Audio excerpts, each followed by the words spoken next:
Beneath thriving cities, invisible networks quietly decide prosperity, survival, and collapse over generations worldwide, silently.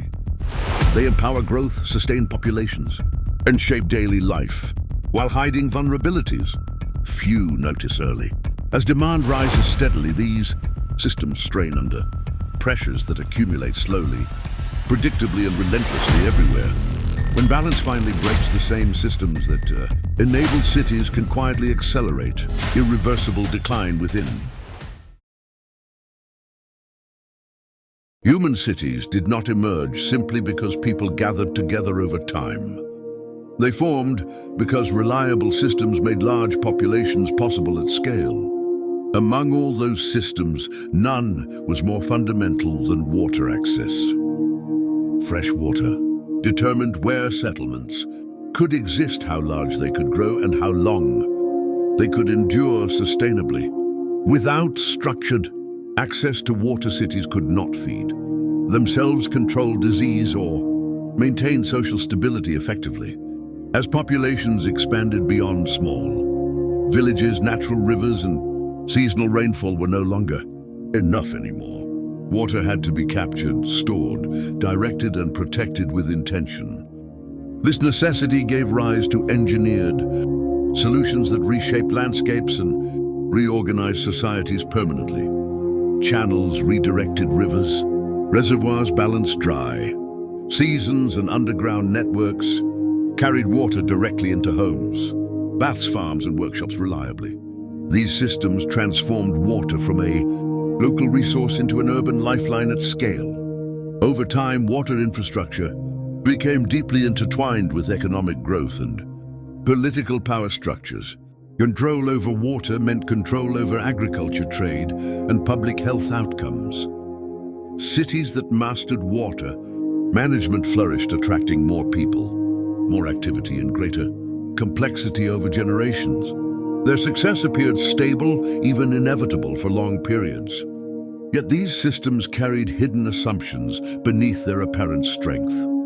They relied on predictable climates, manageable populations, and constant maintenance over time. As cities grew dependent on engineered water flows, flexibility declined steadily. Small failures could ripple outward, and long-term stresses often remained unseen for decades. The same infrastructure that enabled urban life also locked cities into fragile relationships with their environment.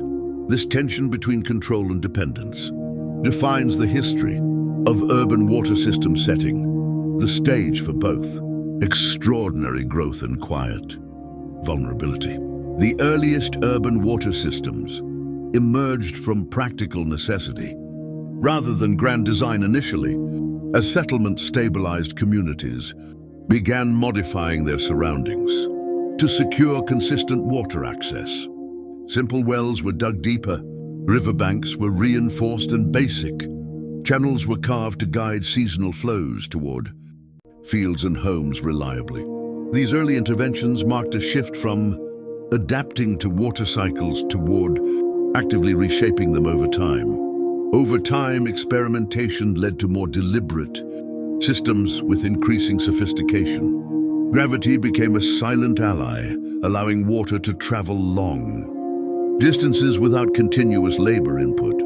Sloped channels, stone-lined canals, and raised conduits carried fresh water from distant sources into dense population centers consistently. Storage solutions followed soon after these delivery systems. Reservoirs and cisterns captured excess water during wet periods, extending survival through dry seasons and unpredictable climates. These developments changed how cities functioned at a fundamental level. Reliable water supported permanent architecture, food surplus, and population growth simultaneously. Specialized labor expanded as fewer people were required to secure daily water needs directly. Markets, governance, and social hierarchy grew alongside infrastructure development. Water systems were no longer peripheral tools in urban life. They became central frameworks around which cities organized themselves socially and economically, maintenance quickly proved as important as construction for long-term reliability. Sediment buildup, structural erosion, and contamination demanded constant attention from administrators.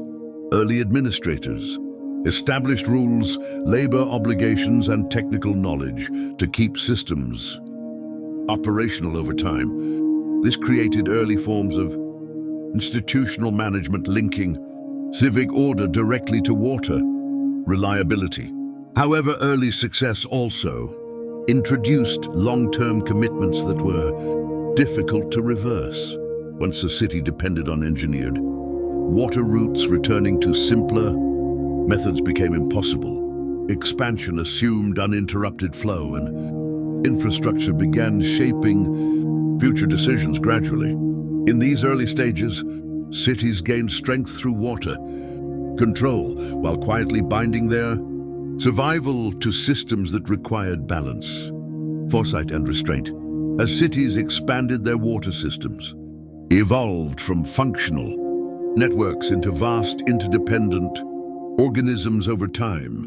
What began as channels and reservoirs grew into layered infrastructures, serving households, agriculture, industry, sanitation, and public spaces simultaneously. Water was no longer just delivered to urban populations. It was circulated, reused, and regulated across entire urban regions systematically. This expansion allowed cities to scale far beyond natural limits safely. With growth came specialization across different water functions. Separate systems emerged for drinking water, irrigation, drainage, and waste removal across cities. Aqueducts spanned valleys underground. Conduits protected supplies from contamination, and distribution points regulated flow across neighborhoods precisely. These systems demanded precise engineering and continuous oversight at scale. Small changes upstream could affect entire districts, downstream binding distant areas into a single operational system. Economic activity intensified this dependence on stable water flows. Workshops, mills, and later, industrial processes required predictable water volumes consistently. Agriculture beyond city walls adapted to urban demand, drawing heavily from shared water sources. Trade networks relied on stable populations, which in turn relied on uninterrupted water delivery systems. Water infrastructure became inseparable from economic momentum and urban prosperity. Social expectations shifted as well across urban societies. Access to water shaped class divisions, public health, and daily routines deeply. Bathing facilities, fountains, and sanitation systems reinforced the idea that water abundance was permanent. Cities began planning growth around assumed capacity rather than environmental limits consciously. Infrastructure expansion followed population growth, but rarely questioned its direction critically. This increasing complexity created efficiency, but reduced resilience over time. Systems optimized for normal conditions struggled with extremes increasingly. Maintenance became centralized, specialized, and costly across expanding cities. As layers accumulated, understanding the system as a whole grew difficult even for those managing it. Water networks now held cities together, but they also created dependencies so deep that disruption, once unthinkable, would be profoundly destabilizing. As urban water systems matured, subtle stresses began to surface beneath apparent stability. Gradually, population growth steadily increased. Demand often faster than infrastructure could adapt effectively. Sources once considered abundant were pushed closer to their limits, while distribution networks operated near full capacity. These pressures rarely caused immediate failure, but they narrowed margins for error significantly.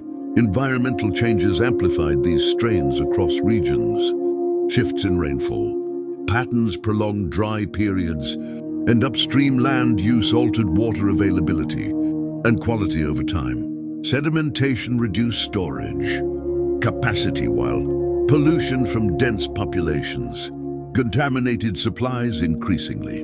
Systems designed for earlier conditions struggled to perform under new realities, yet expansion often continued without reassessing foundational assumptions. Maintenance burdens grew heavier over time for city administrators. Aging channels cracked, underground conduits collapsed, and reservoirs leaked. Progressively, repair required skilled labor resources and coordinated governance structures. When funding or authority weakened, upkeep was delayed repeatedly. Small defects accumulated quietly, reducing efficiency and reliability over years. Water losses increased even as demand intensified across populations. Social and economic inequality deepened these problems across urban areas. Access to clean water became uneven, with peripheral or poorer areas receiving less reliable service. Consistently, public health issues emerged where sanitation systems failed to keep pace adequately. Disease outbreaks and agricultural shortfalls signaled deeper systemic stress, though they were often treated as isolated incidents. Despite these warning signs, cities rarely slowed growth deliberately. Success created confidence, and confidence discouraged restraint in planning. Infrastructure expansion focused on meeting immediate demand, rather than restoring resilience strategically. Each solution added complexity, further binding cities to systems already under strain. By the time problems became visible at scale, options had narrowed, and the balance sustaining urban life was already weakening. Eventually, the accumulated pressures reached a threshold where adaptation was no longer gradual or manageable. Water systems that had absorbed stress for generations began failing in visible, cascading ways across cities. A single drought, flood, or structural breakdown could disrupt supply across entire cities simultaneously. What once appeared resilient revealed itself as tightly coupled and fragile under stress. When water delivery faltered, consequences spread rapidly throughout urban systems.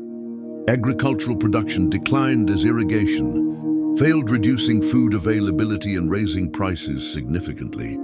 Public health deteriorated as sanitation systems broke down, allowing disease to spread more easily through dense populations. Economic activity slowed when workshops, transport, and trade could no longer rely on stable water access. These effects reinforced one another, accelerating decline across multiple sectors. Attempts to respond often came too late or proved insufficient at scale. Expanding infrastructure required resources that weakening economies could no longer provide reliably. Centralized systems, once efficient, limited local adaptation during crisis. Political authority strained as leaders struggled to manage shortages and social unrest simultaneously. In many cases, water scarcity undermined trust in institutions that had long promised stability. Environmental damage compounded the problem across affected regions. Over-extraction lowered water tables, salinized soils, and permanently altered surrounding ecosystems. Even when populations declined or relocated, recovery was slow or impossible in many cases. The landscape itself had changed, no longer able to support previous urban scale. The turning point was rarely marked by sudden abandonment. Instead, cities entered prolonged periods of contraction over time. Neighborhoods emptied, maintenance stopped, and systems designed for abundance decayed without purpose. Water, once the foundation of urban life, became a limiting force. Through this shift, the same infrastructure that built cities now shaped the pace and depth of their long-term decline. The story of urban water systems reveals a quiet pattern, repeated across civilizations.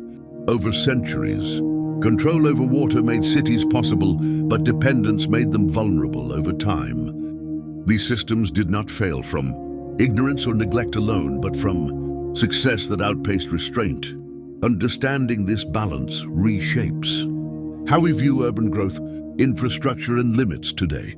As modern cities continue expanding, The past offers a calm reminder that the foundations we rely on most deserve the deepest attention.